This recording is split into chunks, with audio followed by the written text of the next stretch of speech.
And so we have arrived at the Allegro section, or the main body of the first movement, through an introduction of tremendous originality and orchestral power. Now matters change a bit, and here in the Allegro we can find fault if we wish. Not only do the strings now play incessantly, with only the very tiniest points of rest, but much of the time they are playing tremolo, that is, bowing very quickly up and down on the same note, which is, to say the least, tiring for the poor string player's arm. Let me show you what I mean. The main theme of the Allegro goes like this.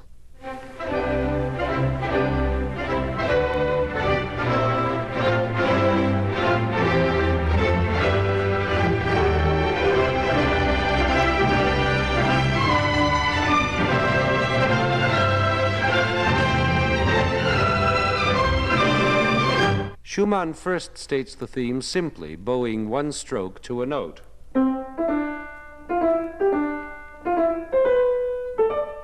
But as the crescendo grows, he builds up power through the tremolo, so that each note of the tune gets several bow strokes.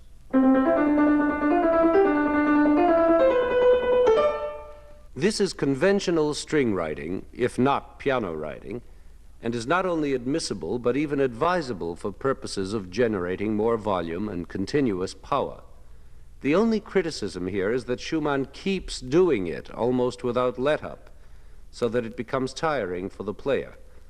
But that's unimportant compared to the fact that it does not become tiring for the listener.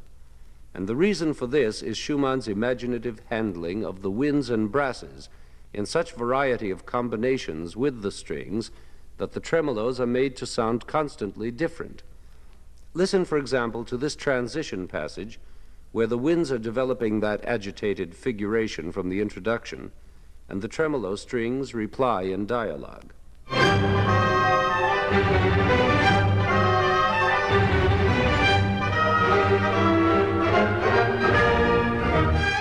Now here is one of those places where the conductor's job becomes important. If the orchestra is allowed to play at the volume prescribed by the score, the winds are not going to be heard in this important cadence. Because the strings, which are more numerous and powerful, will drown them out with their counterpoint. So a simple adjustment of balance is in order. It is the conductor's duty not to rewrite the score, but simply to have the strings play less loudly, still preserving the same rhythmic verve. Then the music will be heard clearly with strings and winds in true proportion. Now in the second theme, the strings are still going, mostly in double bow strokes as before, but now reinforced by the winds for a new orchestral effect. And again, those ecstatic, quasi-neurotic accents are coloring the music and the orchestration.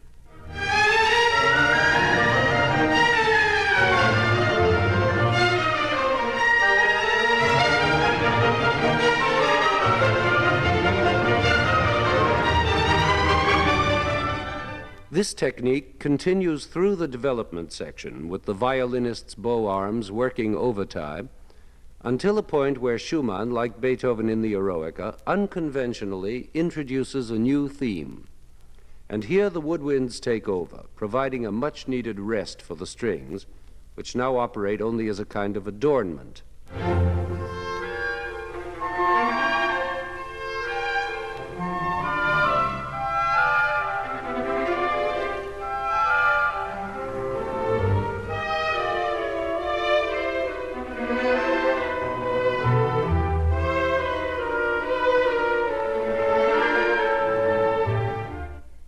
Beautiful music, and what beautiful scoring for orchestra. Nothing sensational like Scheherazade or the Bolero. There are no castanets or piccolos or tubas, only an orchestral treatment that is eminently just and fresh for this particular music. There's a really ravishing moment of scoring just before the recapitulation, where strong chords in strings and winds alternate with soft ones in the winds alone, as the harmony seesaws in the air.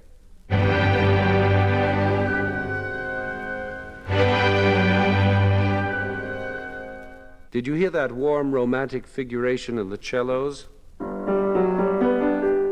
That is a new orchestral wrinkle.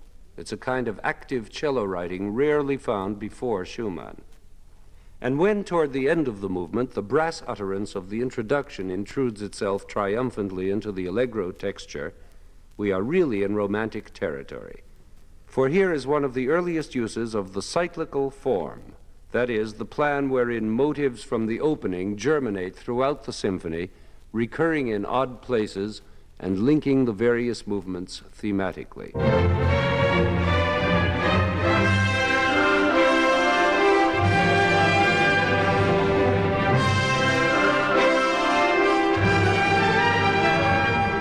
This cyclical interest was begun by Beethoven in his Ninth Symphony, but Schumann was really the first symphonist to use it romantically for all it was worth, and it is to him that later composers like Franck and Tchaikovsky and Mahler owe a debt for their cyclical inspiration. And so what criticisms of Schumann's orchestration are we left with? Only one, that he wrote for strings in a way to tire the player. But of what importance is that when the essential beauty of the music is at stake? Difficulty of performance has never been, nor should it be, a criterion of worth. If that were true, no chorus would ever attempt to sing Beethoven's Ninth, which is murderous to sing, nor would any pianist ever play a Chopin sonata, which is exhausting to play. Schumann is also difficult to play, both for the orchestra and the conductor, but that is certainly no disparagement of his genius. In the marvelous scherzo which follows, the violin section is treated to a real test. It is a virtuoso piece of the first order, requiring great skill, accuracy, and endurance from every last violinist.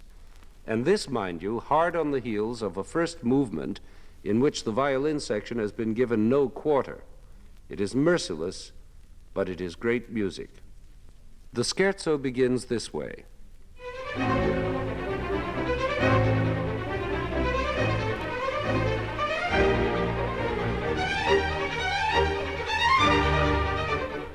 Many critics dismiss this as unviolinistic. That is, they claim it is properly piano music, which has been given to the violins to play.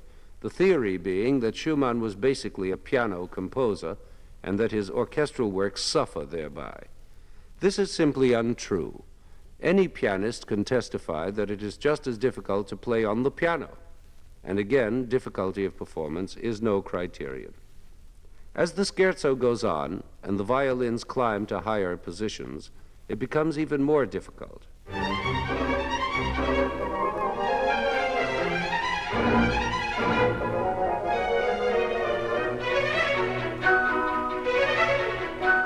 But now it is becoming difficult also for the woodwinds and for the conductor. Did you notice that little slowing down at the end and the immediate picking up of tempo? Most difficult to do for all concerned, but what charm it has.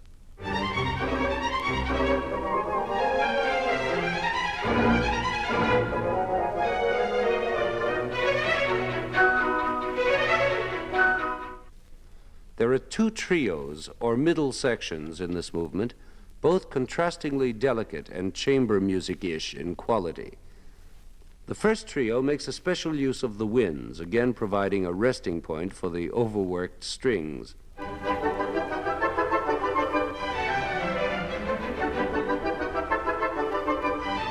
The second trio, however, uses the strings in a new way, sustained, lyrical, and intimate. And this is perhaps the most important point of all to be made about the performance of Schumann's orchestral music, that there are infinite ways in which the strings can be made to sound, and should be made to sound. For example, in this trio, by using only a very small portion of the bow and a very fast vibration of the left hand, a sonority can be produced which is so different from the string sounds previously heard in the symphony that it is almost like a different choir of instruments playing. That's the kind of variety Schumann needs, not a reorchestration in the style of Wagner. Listen and see if you can hear the sound of the strings change completely, as if to a choir of human voices.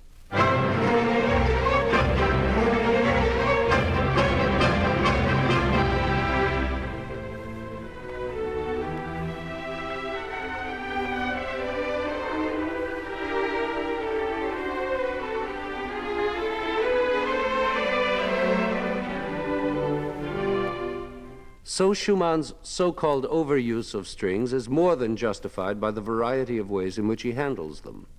This beautiful passage we just heard achieves that degree of sweetness and intimacy because Schumann has treated the strings in the manner of a string quartet, omitting the double basses and writing the cellos in a high register. This, combined with the performing technique I described above, lends a new sound to the string body. The brilliance of this scherzo is unrivaled for its time, and the coda, with all the violins, firsts and seconds, joining in the final virtuoso fling, with, of course, the brass motive recalled from the introduction, capping the climax, has been known to bring audiences to their feet, clamoring for an immediate repetition of the whole movement.